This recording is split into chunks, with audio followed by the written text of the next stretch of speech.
Rossiyadagi top mingtalikka kiruvchi oliygohlarda o'qish niyatida bo'lgan hamyurtlarimiz diqqatiga Ros universitet kompaniyasini tavsiya etamiz. Ros universitet orqali siz Rossiyani siz istagan hududida joylashgan oliygohni siz istagan yo'nalishiga o'qishga kirish imkoniga 100% egasiz. Aytgancha, Ros universitet orqali talaba bo'lgan kishilar uchun patentni endi keragi yo'q. Bu siz uchun yana bir imkoniyat. Ma'lumot uchun ekrandagi telefon raqamlarga qo'ng'iroq qiling.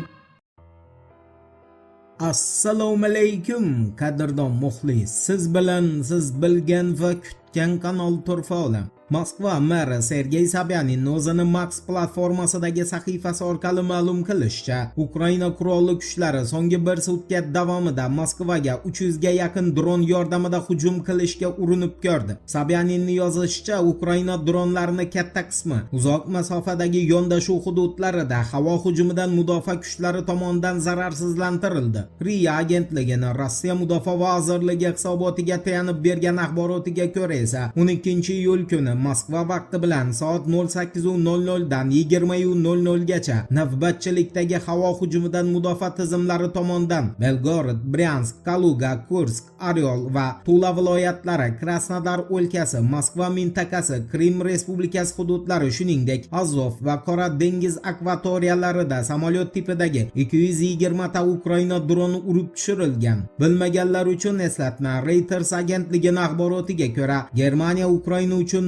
Moskvaga zarba berishga qodir 50 ming dona drondan iborat partiya xarajatlarini qoplab berishga rozi bo'ldi. Reutersga ko'ra, ushbu buyurtma g'arbdagi hukumatlardan biri tomonidan Kiyev uchun amalga oshirilgan ommaga ma'lum bo'lgan eng yirik dronlar xaridlaridan biri hisoblanadi. Agentlik ma'lumotlariga ko'ra, buyurtma Ukrainadagi Skyfall ishlab chiqaruvchisi tomonidan tayyorlanayotgan Shrike rusumli dronlarni o'z ichiga oladi. Bu dronlar parvozni yakuniy bosqichida harakatlanayotgan nishonlarni avtonom tarzda kuzatish va ularga zarba berish uchun Amerika mudofaa sohasidagi ishlanmalar yaratuvchisi Auterion kompaniyasining dasturiy ta'minotidan foydalanadi. Auterion kompaniyasi bosh direktori Lawrence Mayerning ma'lum qilishicha, shartnoma qiymati qariyb 90 million yevroni tashkil etadi va uning xarajatlari Germaniya tomonidan qoplanmoqda. Aytgancha, Ukraina portlarini vayron qilinishi fonida Polsha Ukrainaga Patriot tizimi uchun 5 ta raketa berdi. Defense 24 agentligining xabariga ko'ra, bu raketalar NATO bosh kotibi Mark Rutte va Amerika Qo'shma Shtatlarining Yevropadagi Birlashgan qurolli kuchlari oliy bosh qo'mondoni general Alexis Grinkevichning iltimosiga binoan berilgan. Polsha mudofaa vaziri Vladislav Kasinyak-Kamishning bildirishicha,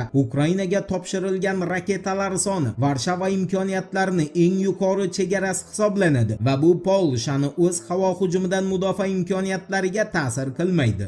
Endi Qo'shma Shtatlar qurolli kuchlarini shaxsan prezident Donald Trampning buyrug'iga ko'ra Eronga bergan yangi zarbalari va bu zarbalarga Eronning javobi haqida to'liq axborot beramiz. Diqqat bilan eshiting. Amerika Qo'shma Shtatlari qurolli kuchlari markaziy qo'mondonligi CENTCOMning o'zining X ijtimoiy tarmog'idagi sahifasi orqali e'lon qilishicha, Amerika Qo'shma Shtatlari harbiylari prezident Donald Trampning buyrug'iga binoan Eronga yangi zarbalar berishni boshladi. Ma'lum bo'lishicha, Amerika Qo'shma Shtatlari qurolli kuchlari markaziy qo'mondonligi kuchlari Eronning Hormuz bo'g'ozi orqali erkin harakatlanayotgan fuqarolik dengizchilari va tijorat kemalariga hujum qilish imkoniyatlarini yanada kamaytirish maqsadida ushbu mamlakatga yangi zarbalar berishni boshlagan.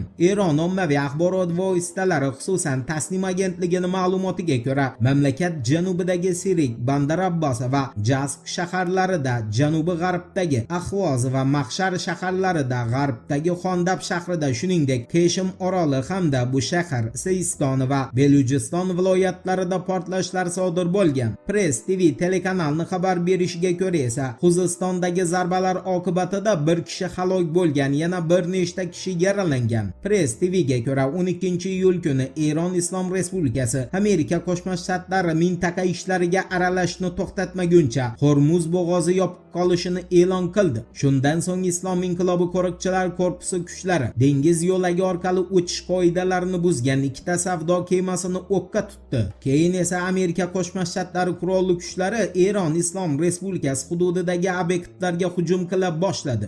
Axios agentligining xabar qilishicha, Tehron Washingtonning hujumlariga javoban Qatardagi Amerika Qo'shma Shtatlarining Al-Udeyd aviabazasi, Ummonning Dukum portidagi moddiy texnik ta'minot markazlari va avianoseslarga yoqilg'i quyish platformalari, shuningdek Bahrayndagi aloqa uzellari va radiolokatsiya stansiyalariga zarba bergan. Bundan tashqari Axiosga ko'ra, Tehron Iordaniyadagi Shahzoda Hasan aviabazasida joylashgan qo'mondonlik markazi va MQ-9 dronlari saqlanadigan angarlarni ham yo'q qilgan. Shuning uchun bo'lsa kerak, Isroil bosh vaziri Benyamin Netanyahu Fox News telekanali efirida yaqin vaqt ichida Pentagon va Isroil armiyasini birlashtirishga tayyorgarlik ishlari boshlanishini e'lon qildi. Bu esa Yaqin Sharqda yana bir yirik qurolli mojaroga start berilishini bildiradi. Voqealar rivojini birgalikda kuzatamiz. Turfa-olam bilan qoling. Siz kutgan kerakli ma'lumotlar hali oldinda.